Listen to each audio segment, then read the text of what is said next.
et qui va nous on a Axanterax qui va nous dire la plus grosse erreur sur le leveling dans Diablo 4. Ah, est-ce qu'il va parler de World Tier 1, World Tier 2? On va voir. En tout cas, ce mec-là, c'est un squatter. Hein. Quand il dit des trucs, faut, même si t'es pas d'accord, faut au moins écouter son point de vue, je pense. Et c'est ce qu'on va faire. On va écouter. On l'appelle Rax, on va l'appeler Rax. Et voilà. Il parle. Attends, cette vidéo qui date de quand? De 7 heures. Ok. We were theory crafting Diablo 4 stuff today while leveling up, and I shared a massive hint with my chat, and to my surprise, many people did not know this. I would consider this the biggest trap or mistake you could possibly make while leveling up, especially on the first time. So I must share it, just so everybody knows. So we got pain out, so you know it's going to be serious. Let's use a sorcerer today, since we always use barbs. Okay, there we are. We have a sorcerer, and we got our magic wand. There we go.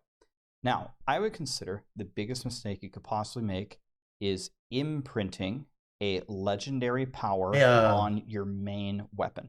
I say main in case you're using a class that is not a sorcerer that has multiple weapons, like a barb, for example, or maybe even a rogue is another good example. Imprinting a legendary power on your main weapon is a huge mistake. Il me semble qu'il avait déjà fait une vidéo comme ça il y a quelques temps. Il me semble qu'il avait déjà fait un truc comme ça il y a quelques temps, sur le même sujet. Now, let me explain why. First of all, if you don't know what imprinting a legendary power means, On va voir s'il va rajouter d'autres infos. There is a system in Diablo 4 called the Codex of Power. There's like, let's say there's 100 dungeons scattered all across Diablo 4.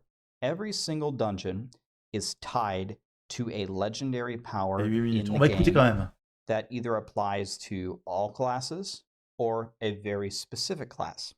So what you can do when you're leveling up, you're going to see this in all the guides I'm about to release for all the classes, is you can go hunt a very specific dungeon to unlock this power that you can imprint or place upon an item, a yellow or a legendary item that you're wearing. Okay. So, to put it in simple terms, donc là, il explique un peu le codex de puissance. Legendary power you can use, and you can put it on one of your pieces of gear. Now, you would think, of course, that you want to put legendary powers on your weapon, right? Especially because when you imprint an offensive legendary power, if you put it on a two-hander, it gets double the bonus. Donc là, il dit que quand tu as un aspect légendaire que tu mets sur une arme, c'est doublé, et quand tu mets sur une amulette, c'est plus 50%. And then rings and just and gloves. Tous les autres objets, en fait. Rings, gloves, and one-handers just get the normal bonus. Alors là, il parle des aspects offensifs. You would think, well, if I'm playing bow rogue, well, I want to put my best legendary power on my two-hander, or on my sorcerer, on my two-handed staff, right? Because it gets a double the bonus. Wrong. Why? Well, first of all, one thing to understand is gold is very important until the third-party sites run amok and sell you. Ok, donc en fait, il dit que quand tu pex, mettre son aspect intéressant dans l'arme à deux mains, c'est pas une bonne chose. Pourquoi? Alors déjà, à cause des gold. 20 billion gold for $2 in the chat. Gold is very valuable in Diablo 4, and I think Blizzard would like it to stay that way. So respecking and imprinting is not free, especially on your first character. So remember that you've got all of your defensive pieces right here, but you do have gloves. Gloves are right here, and they have a ×1 bonus, so just a normal bonus. Okay. Here you've got amulet and 2 rings. Okay. The rings are a ×1 bonus, and the amulet is ×1.5. Ok, donc là, il parle des slots, des pièces d'équipement qui ont un impact sur l'offensif. Donc les gants, c'est pas ce que tu peux mettre sur les gants, ce ne sont pas des aspects défensifs, ce sont des aspects offensifs. Et pareil sur les anneaux et amulettes. And for a sorcerer, you can either use a one-hander and an offhand, or you can use a two-hander. With the same rules would apply, but let's just, for argument's sake, let's just say we're using a two-hander. And here you would get double the bonus if you had a godly power. As you're leveling up, The real way that you get stronger is by upgrading your weapon. Having a level 15 yellow staff versus a level 20 staff, provided that the stats on it are similar, is a colossal damage increase. Ok, donc là, il dit, quand tu as une arme level 15 et avec les mêmes stats qu'une arme level... Enfin, les mêmes types d'affixes qu'une arme level 20, quand tu la passes, quand elle est level 20, elle est des dommages qui no match la niveau 15. Et donc, c'est l'objet le plus important en termes de... Then maybe you get really lucky and you get a legendary one at 30. Then maybe you don't get another one till 37. Okay, and then you get another one at 42. Okay, you just keep upgrading your staff, let's say every 5 levels. And this is a huge, huge damage increase.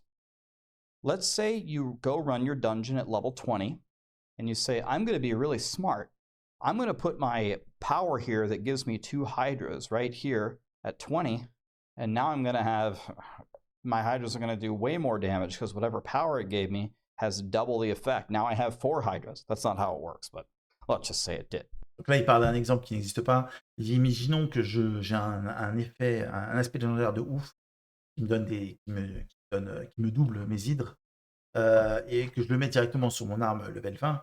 Bah, du coup, mon arme level 20 va être méga puissante.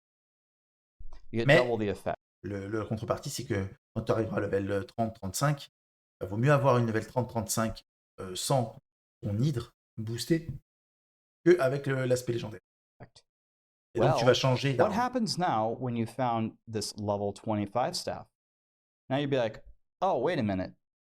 I just paid the cost to imprint this legendary power on my weapon, but now I have the staff that hits way harder, but it doesn't have the power. Fine, I'll just trash the 20.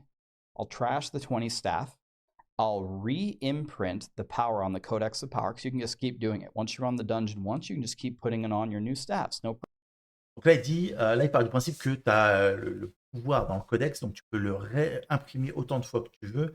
Il dit, bah, la mauvaise stratégie, ça serait à chaque fois que tu as une augmentation de ton arme, bah, te dire, ok, bah, du coup, je vais à chaque fois, mon arme, je vais aller réimprimer l'aspect légendaire pour la mettre avec le bonus légendaire de l'aspect cheaté. Et donc, du coup, à chaque fois que tu vas changer d'arme, tu vas repayer le coût pour imprimer le pouvoir légendaire. Et ça, sur du long terme, c'est de la merde. Parce que tu vas payer cher. Problem. But that costs you gold. And guess what you're not going to have much of? Gold. And guess what you need? Gold. You just wasted a lot of gold. Guess what's going to happen 5 levels later?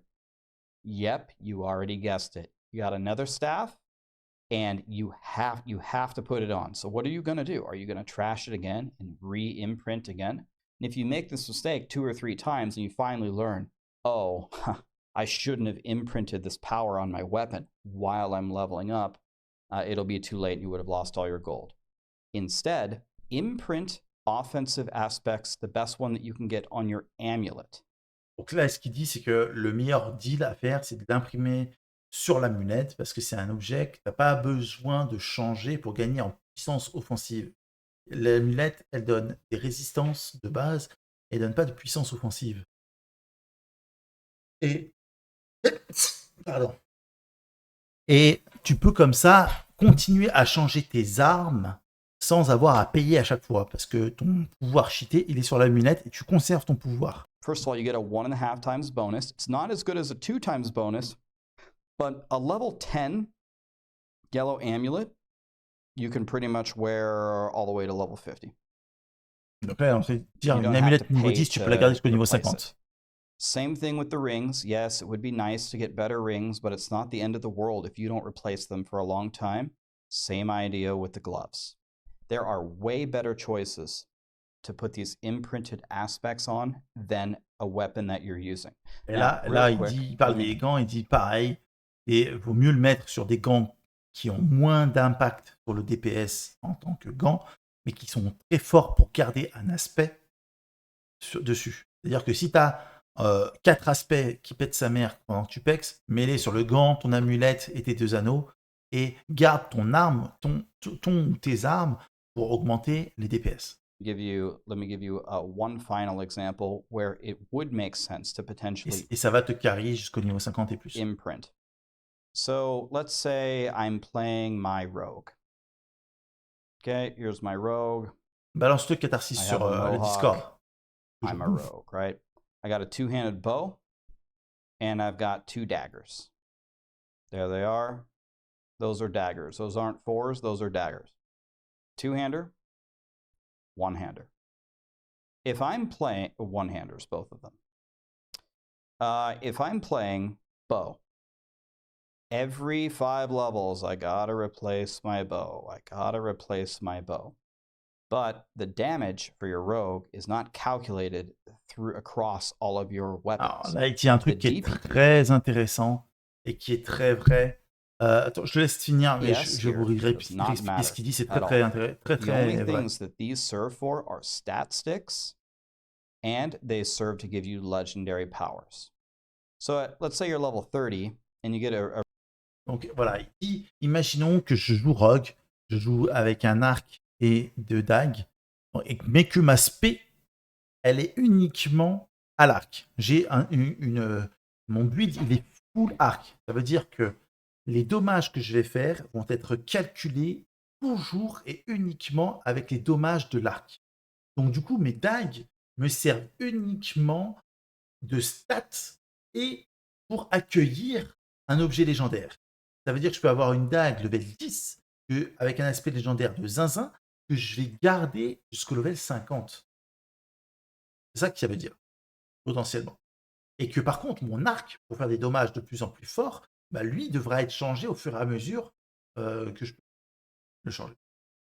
Et donc, du coup, c'est pareil pour le barbare. Le barbare, il a encore plus ce choix-là parce tu peux avoir un build où tu te bats uniquement avec ton arme, on va dire ton marteau à deux mains, et le reste, tu peux l'utiliser comme pour accueillir des stats. Donc, tu vas peut-être pas les changer tout de suite, mais du coup, ça te fait beaucoup plus d'objets pour mettre des pouvoirs légendaires que tu peux garder jusqu'au niveau 50 et plus. A really, really nice dagger. Let's say it has, I don't know, it has a lot of main stat that you want, and it has ranged damage on it for your bow. Hooray, that's really good when you're really far away. You're like, man, this is a pretty good level 30 dagger. It's got some nice stats on it. You can imprint a legendary power here. Là, il dit qu'à partir du moment où tu as une bonne dague qui a de bons bonus, même si son DPS il est claqué, tu peux l'utiliser comme objet pour stat en mettant un pouvoir légendaire dessus. Parce que de toute façon, tu t'en bats les couilles, tu vas jamais attaquer à la dague, tu vas toujours attaquer avec ton arc. Et donc ça, pour tous les barbares, c'est très important de le comprendre. C'est simplement que, voilà, que l'objet avec lequel tu vas taper les stats d'attaque vont être prises en compte, et les autres, c'est comme si tu avais des objets supplémentaires. Voilà.